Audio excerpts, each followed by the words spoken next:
Ladies and gentlemen, distinguished guests, the President of the United States and the President of the French Republic.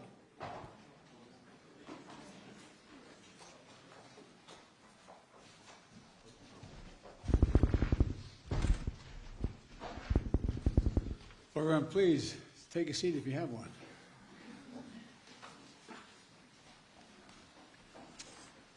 Well, it's great to see you all today. President Macron and I have had a chance to spend some time together. We went to private dinner last night with our wives, and just came to tell you that we're leaving. It's wonderful to have him here.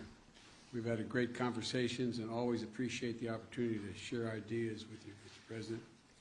And I especially enjoyed our time that Jill and I and Brigitte had last night in our visit. First time I've gone to dinner, a private dinner in Washington in a long, long time.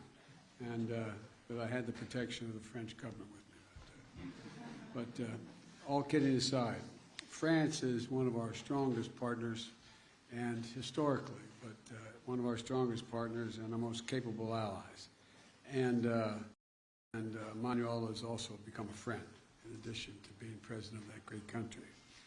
And we share the same values, and we remain the core common agenda that we address all challenges together. And occasionally we have some slight differences, but never in a fundamental way, so thus far, at least as long as I've been in Washington, and that's been more than a couple of years. Today, we reaffirm that France and the United States, together with all our allies, all our NATO allies and European Union, the G7, stand as strong as ever against Russia's brutal war against Ukraine. We talked a lot about that in our bilateral meeting. And we'll continue the strong support to the people of Ukraine as they defend their homes and their families and their sovereignty and territorial integrity against Russian aggression, which has been incredibly brutal. I knew Russia was, but I didn't anticipate them being as brutal as they have been and what they've been doing. Many of the reporters in this room have been there themselves and covered from there, and they know what it's like.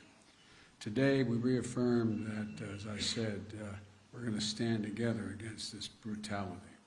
And we'll continue the strong support for the Ukrainian people as they defend their homes and their families and their nurseries, their hospitals, their sovereignty, their integrity, and against Russian aggression. And I want to thank you, Mr. President, for welcoming that the people of France have given to over 100,000 Ukrainian refugees. It's a mark of who you are as a people. And they're fleeing Putin's just barbarism. Putin thinks that he can crush the will of all those who oppose his imperial ambitions. But attacking civilian infrastructures in Ukraine, choking off energy to Europe, to drive up prices, exacerbating the food crisis, that's hurting very vulnerable people, not just in Ukraine, but around the world. And he's not going to succeed. President Macron and I have resolved that we're going to continue working together to hold Russia accountable for their actions and to mitigate the global impacts of Putin's war on the rest of the world. The United States is helping Europe diversify away from Russian natural gas in the immediate term, and while accelerating our clean energy transitions, and we're going to continue working in close partnership with Europe as we move forward. I welcome the progress we've already made in many of these issues through the U.S.-EU Task Force on Energy Security. And today, we also committed to deepening cooperation between France and the United States on civil nuclear energy through our bilateral clean energy partnership. Around the world, France and the United States are working to strengthen stability and security. We share the vision, the same vision in the Indo-Pacific. We're looking for one Indo-Pacific that's free and open, prosperous and secure. And we're going to continue to strengthen our cooperation to defend core international principles in the Indo-Pacific, including freedom of navigation and freedom of overflight. We're working together to support the Middle East that is more integrated, peaceful, and prosperous. And we want to particularly thank President Macron for his efforts to help bring about the historic maritime boundaries agreement between Israel and Lebanon. We also stand with the people of Iran. And then the French and the United States are working together and hold accountable those responsible for the human rights abuses to counter Iran's support for Russia's war and to ensure that Iran does not ever acquire a nuclear weapon. And as we in the United States are looking forward to hosting the upcoming U.S.-African Leaders Summit, President Macron and I understand Africa's influence and importance, and he has much to add. France has much to add. We're also going to deepen our engagement, listening to and working with our African partners to help strengthen the governance and security and economic opportunities across the continent and to tackle the global challenges of our time. Our partnership also extends to cooperating in outer space, from coordinating defense of our space activities to strengthening scientific efforts to monitor Earth's changing climate. And we had a detailed discussion of the Inflation Reduction Act. I know none of you are curious about that, but we did talk about that a good deal. The United States and Europe share the goal of making bold investments in clean energy to meet the challenges of the climate crisis and to build the industries of the future, including batteries and green hydrogen. We agreed to discuss practical steps to coordinate and align our approaches so that we can strengthen and secure the supply chains, manufacturing, and innovation on both sides of the Atlantic. We ask our teams to follow up on this part as ongoing U.S.-EU consultation continues, because we can work out some of the differences that exist. I'm confident. France and the United States are also leading efforts to strengthen the global health and global health security. President Macron visits falls on the World AIDS Day, and I want to particularly highlight our joint effort to reach our goal of ending the AIDS epidemic by 2030. That is a goal we set, a goal we're going to accomplish, and a goal we're sticking with. And to do it, we have all the tools we need. We just have to make finishing this fight a top priority for not just the two of us, but for other nations as well. And that's why I'm proud to take the baton from you, President Macron, and host the Global Fund's 7th Replenishment Conference this year, building on France's strong record of leadership. We've raised $15.7 billion with the United States and France as the two largest contributors to the Global Fund, and it's going to save millions, literally millions of lives. If I listed all the areas where cooperation between France and the United States were delivering meaningful progress, we'd be here until dinner time. But so let me just close by highlighting our long-term investment to deepen the ties between our people, particularly the U.S.-French Fulbright program, which celebrates its 75th anniversary and has facilitated thousands of exchanges between our students, our educators, over the last decades. It's been critical to our relationship. It's a key part of ensuring that the future of this vital alliance remains strong and vibrant for generations to come. So, Emmanuel, thank you again for all that our nations are doing together in cooperation. My administration has built our foreign policy around the strength of our alliances, and France is the very heart of that commitment. So, merci, my friend, and I look forward to continuing to work with you. And as I used to say in the body I worked in a long time in the United States Senate, the floor is yours. Merci, Monsieur le Président. Monsieur le Président. Thank you, Mr. President. Pour ces mots qui reflètent complètement l'échange que nous venons d'avoir, mais merci surtout pour votre accueil. Et nous étions très heureux avec mon épouse, en effet, de partager ce moment hier à vos côtés, aux côtés de... Pleased to share this moment together with you and your spouse last night. And let me tell you how honored and moved we are, both my delegation and myself, to be here, invited by you on the occasion of this first state visit by your administration. And regarding this relationship, we said it this morning, and you just said it again, this heritage is based on life sacrifice, on so much. And I would like to say that over centuries, every time there was something vital at stake, we were there, one for the other, without any doubt, without any hesitation, and this is very much what should structure the rest of it.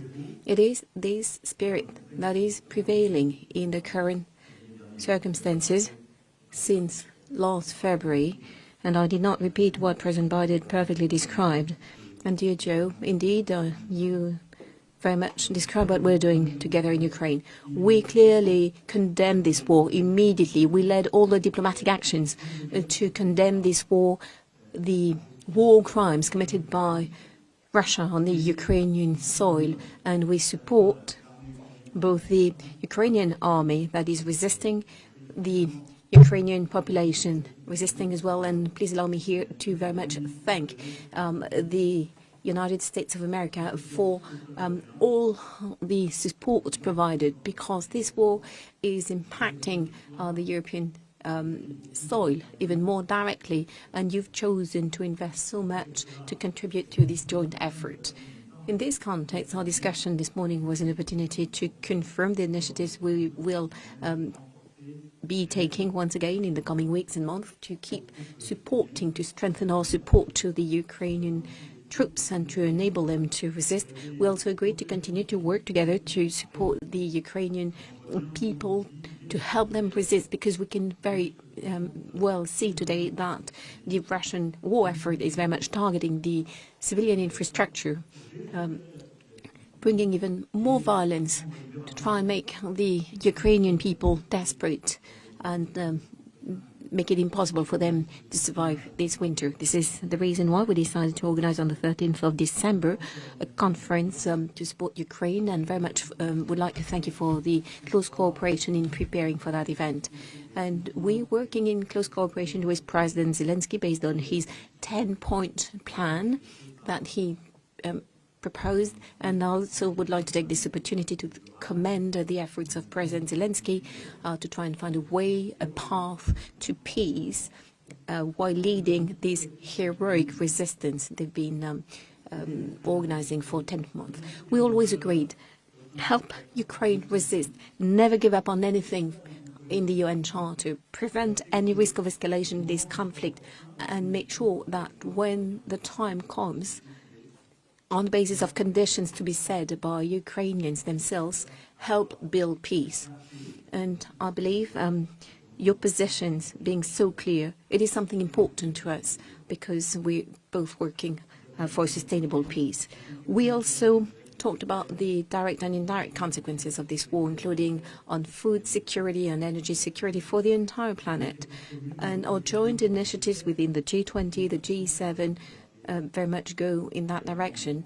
And we also recall this morning all of that, all we're doing to try and help all countries to weather the consequences of the conflict on their economies.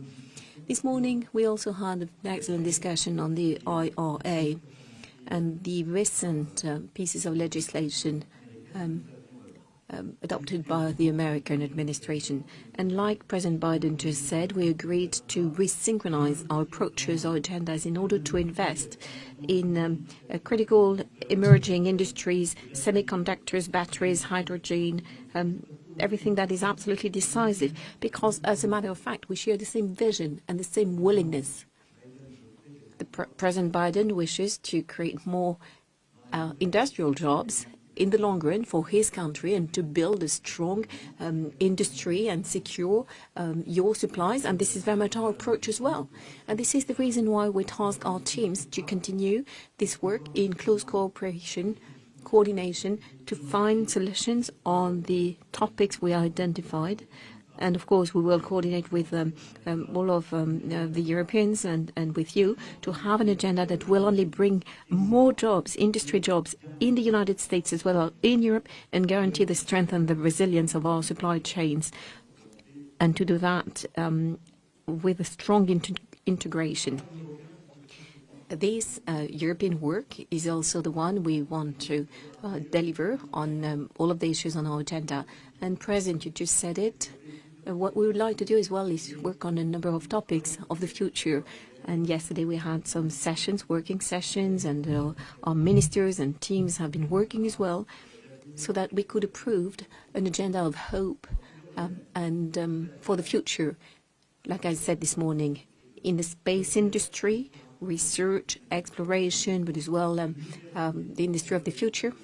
Civil nuclear industry, here again with some common research projects, in particular on the most advanced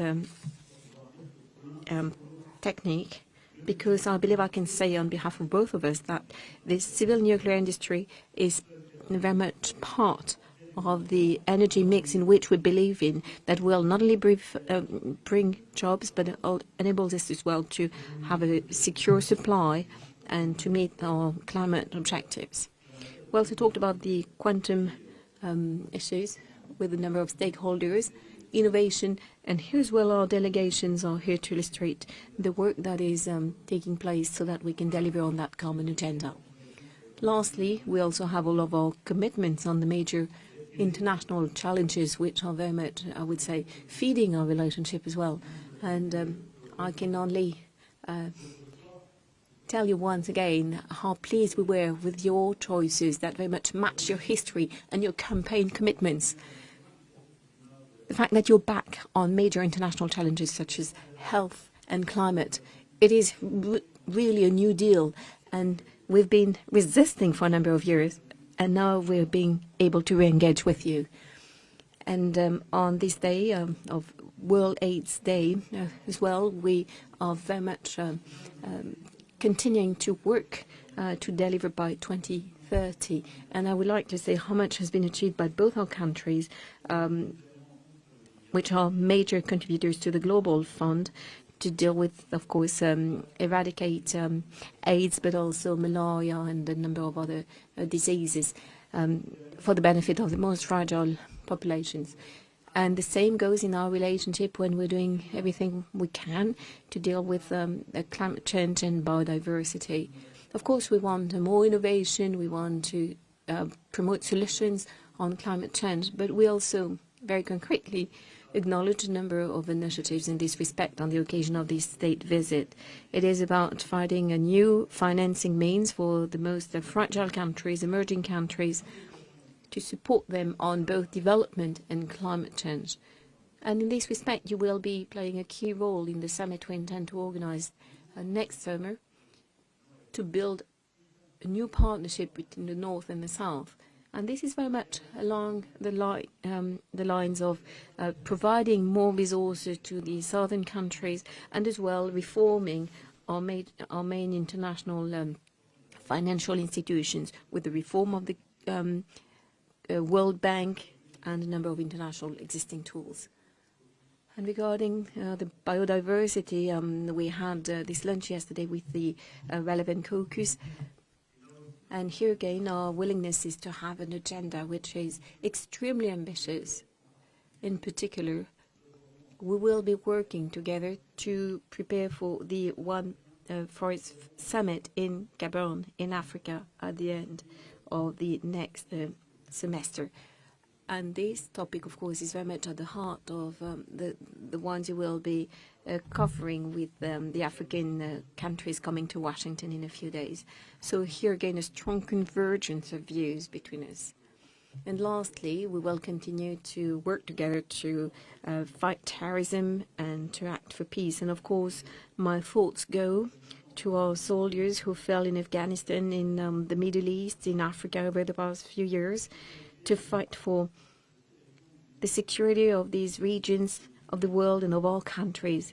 And here again, please allow me to say once again that we're committed within our international coalition in the Middle East through our military action, and we will continue to do so because this fight is not over yet, and it is important to remind all of our allies and partners that we need to continue to work to fight terrorism in the Middle East and the Near East. And I would like to thank you for all your very valuable support over the past few years for the fight against terror, including in the Sahel, in Africa. And that enabled us to have some very concrete results, including over the past few weeks. And we will continue to work together. I could carry on during the entire afternoon. We could talk about the Indo-Pacific, the way in particular we're reorganizing our presence in the Indian Ocean. To put things right, dear Joe, you elegantly thanked France for the role we played in the historical agreement between Israel and Lebanon. We did our utmost to finalize the accord, but let me be honest, I think most of the work was yours. So I think it was a work of the utmost importance, and Lebanon is so dear to us, and they needed this accord in the context of everything that is still on the agenda for Lebanon in the coming weeks and months. Ladies and gentlemen, I very much meant to thank President Biden, because what he said, I can say it as well. You're not just a leader with whom we share many values, many battles. You're someone with whom we are having some very frank and respectful discussions on any topic. And you also became a friend. And so thank you ever so much for this warm welcome and for the importance of being able to spend some time together now. So important for our joint future. Thank you. Well, thank you, Emmanuel. I began to refer to him privately as my closer. That deal with Lebanon and Israel, we did negotiate, but we needed a closer to get the job done, and you did it, and thank you very much. All right, we're going to take, we're each going to call on two people, a total of two people, total of four all told. And the first questioner is going to be from AFP, Ms. End. Thank you, Mr. President. I will have a question for you and one for the French President, if I may. To you first, you now say that you're going to better coordinate, especially your green economic policies. But yesterday, Emmanuel Macron said that the Inflation Reduction Act is in fact super aggressive, I quote, for European companies. Does it mean that you are ready to grant exceptions, exemptions, or derogations to European industries? And now my question to you, Monsieur le Président, est-ce que vous allez repartir de Washington avec l'assurance? Mr. President, will you leave Washington with the assurance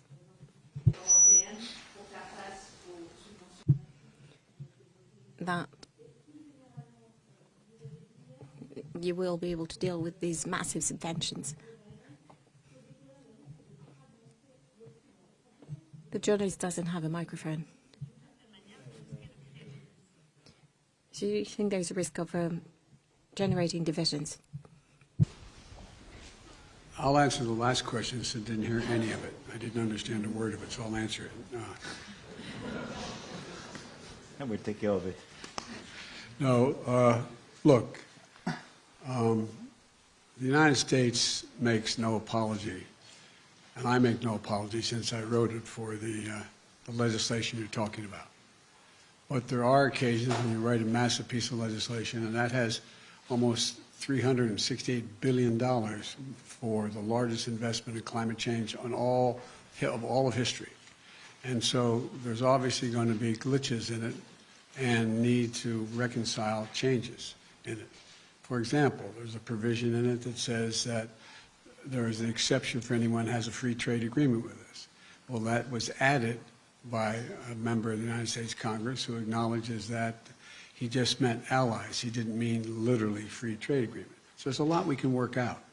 But the essence of it is we're going to make sure that the United States continues, and just as I hope Europe will be able to continue, not to have to rely on anybody else's supply chain. We are our own supply chain, and we share that with Europe and all of our allies, and they will, in fact, have the opportunity to do the same thing.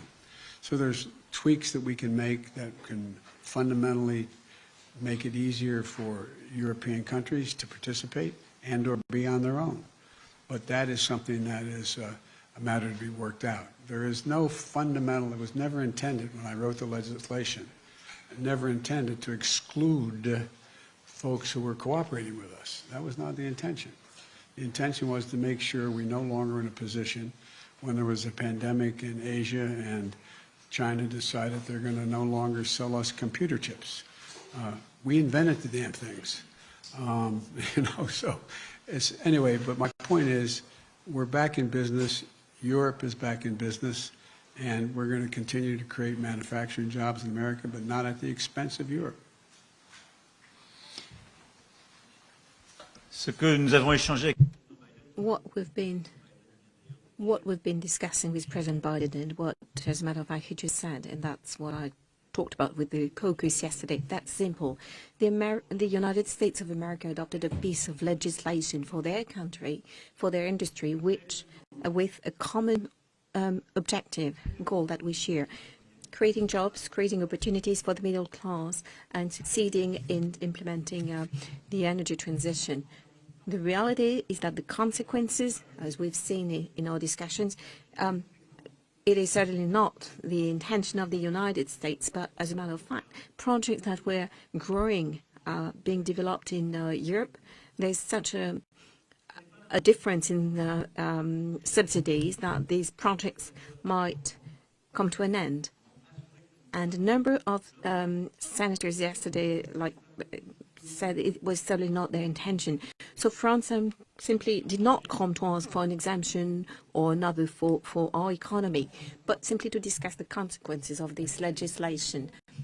And the news, the circumstances mean that we have no alternative but to work together. So therefore, I believe we need to resynchronize, as I say, find a new policy to clarify our goals and continue together. And the discussion we had this morning was extremely clear. And I could feel the very same intent on behalf of the members of the Congress yesterday.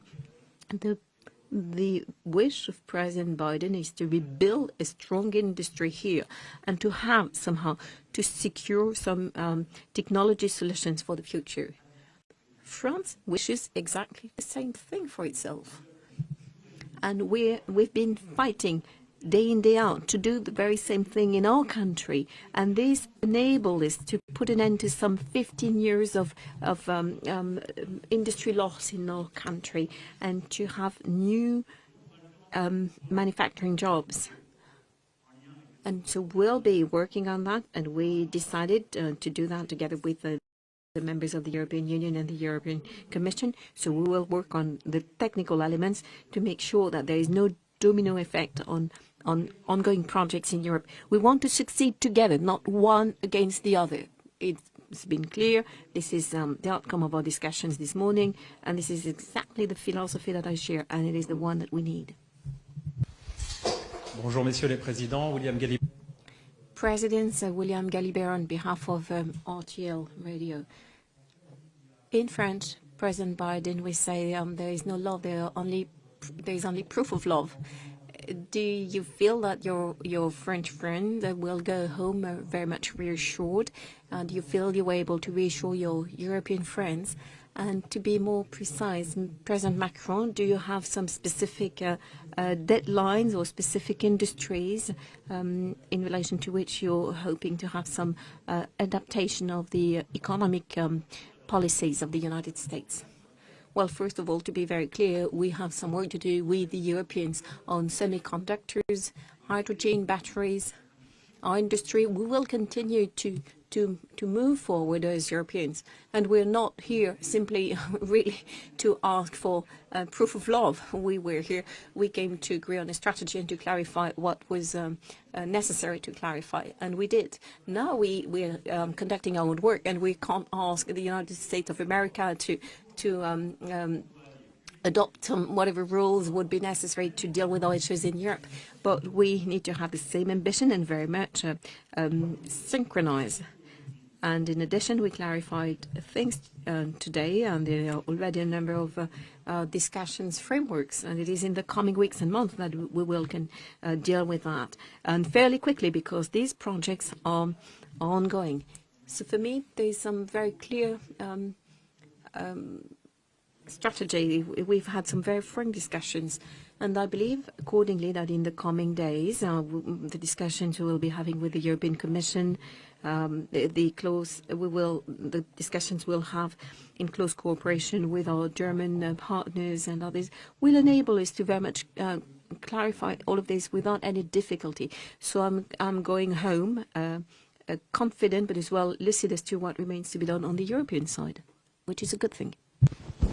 I'm confident. It's my answer.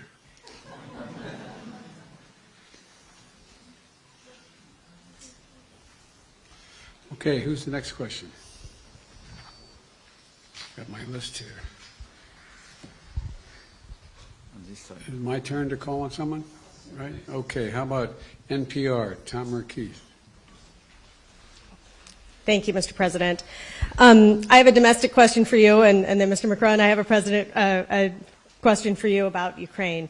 But first, President Biden, do the freight rail workers deserve more than 1 day of paid sick leave, like millions of Americans have?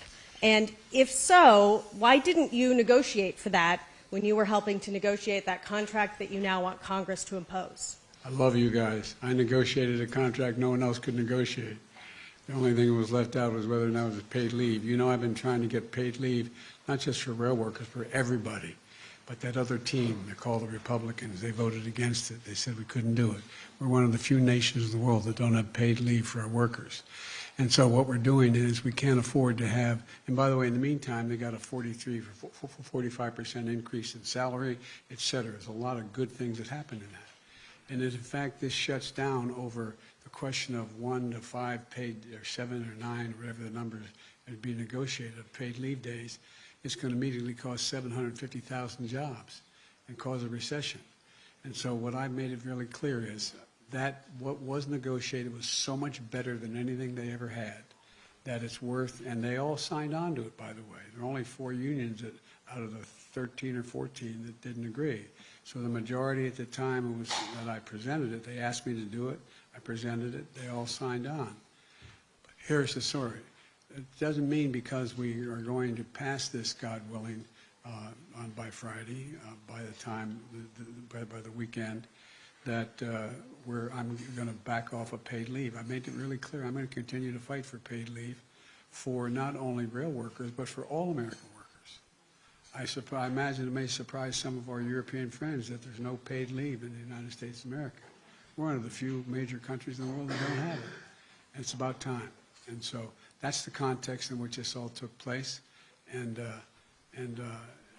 labor signed on to it as well, as you recall, initially. There were 4 unions out of the, I think, 13 or 14 that didn't like it. But I think we're going to get it done, but not within this agreement. Not within this agreement. We're going to avoid the rail strike, keep the rails running, keep things moving, and I'm going to go back and we're going to get paid leave, not just for rail workers, but for all workers. President Macron,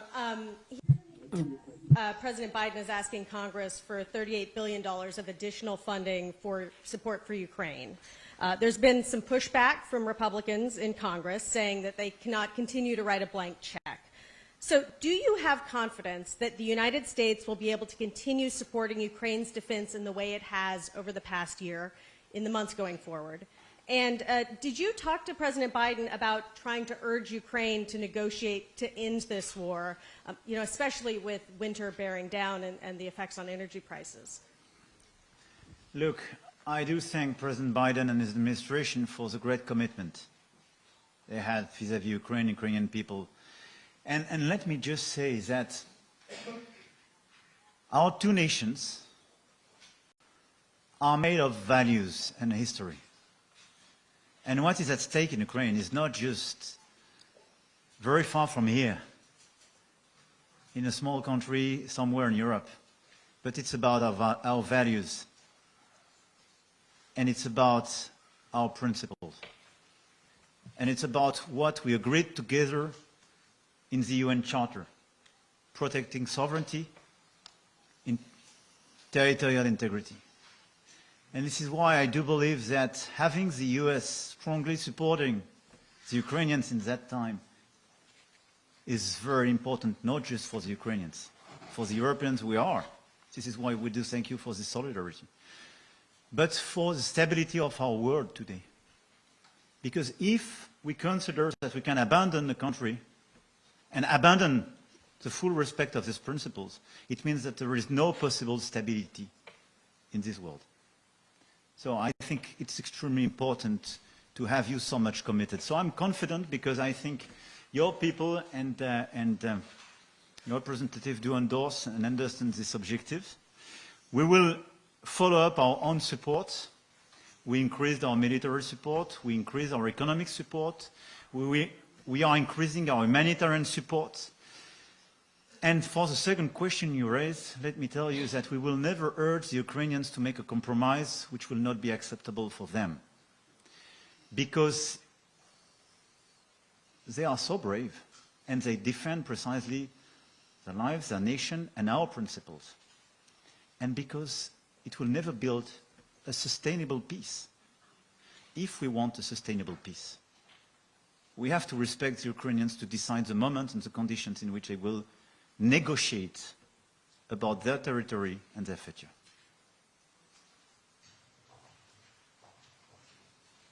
This would be the last question.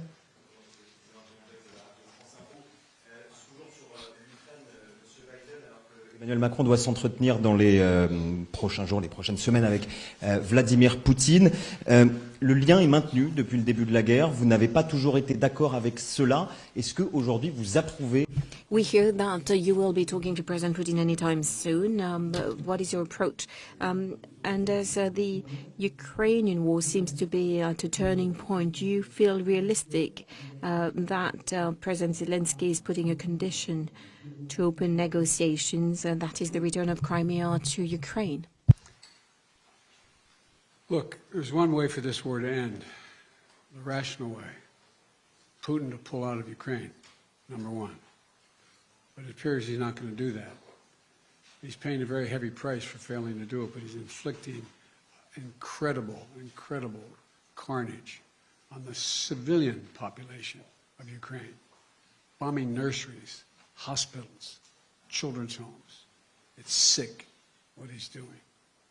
But the fact of the matter is, I have no immediate plans to contact Mr. Putin. Mr. Putin is, let me choose my words very carefully. I'm prepared to speak with Mr. Putin if, in fact, there is an interest in him deciding he's looking for a way to end the war. He hasn't done that yet. If that's the case, in consultation with my French and my NATO friends, I'll be happy to sit down with Putin to see what he has in mind. He hasn't done that yet. In the meantime, I think it's absolutely critical what Emmanuel said. We must support the Ukrainian people. The idea that Putin is ever going to defeat Ukraine is beyond comprehension.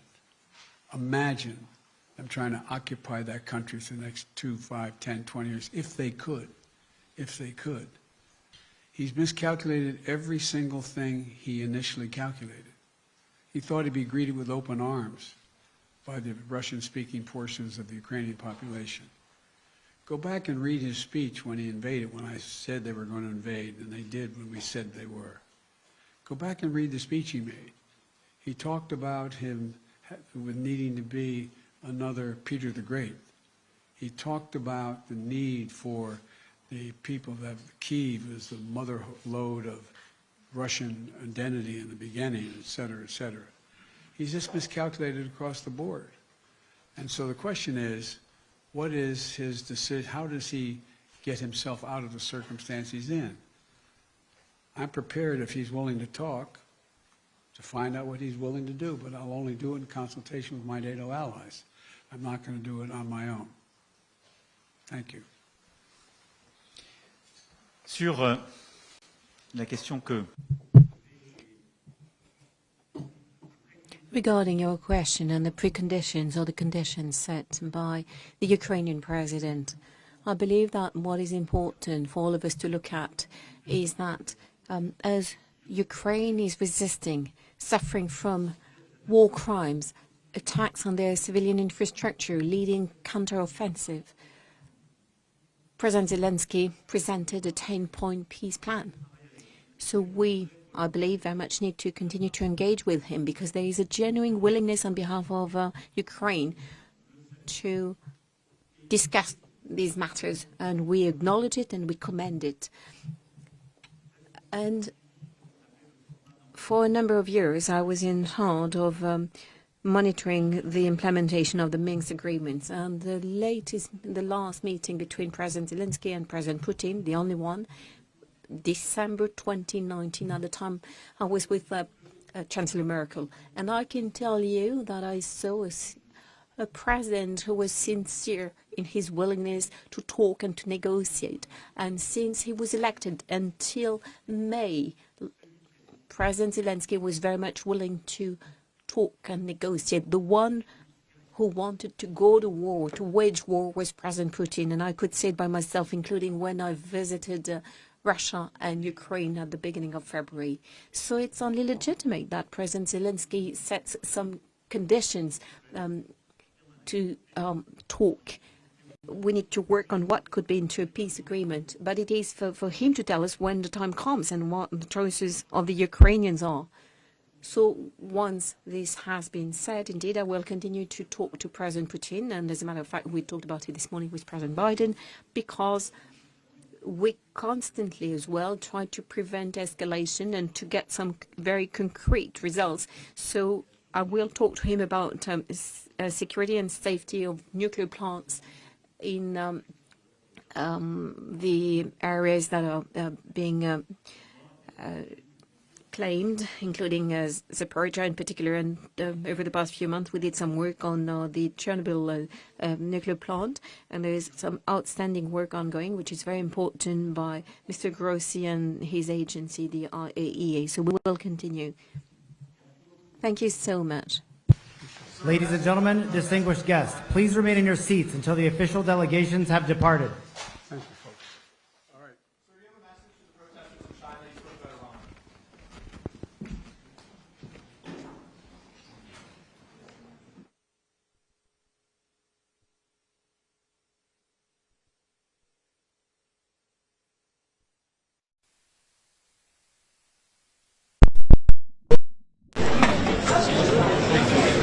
C'était chiant, c'est vrai?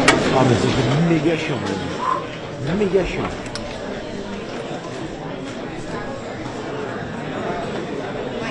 Ah oui, je vais les foutre d'un coup là. Regarde, on est à peu de chaud.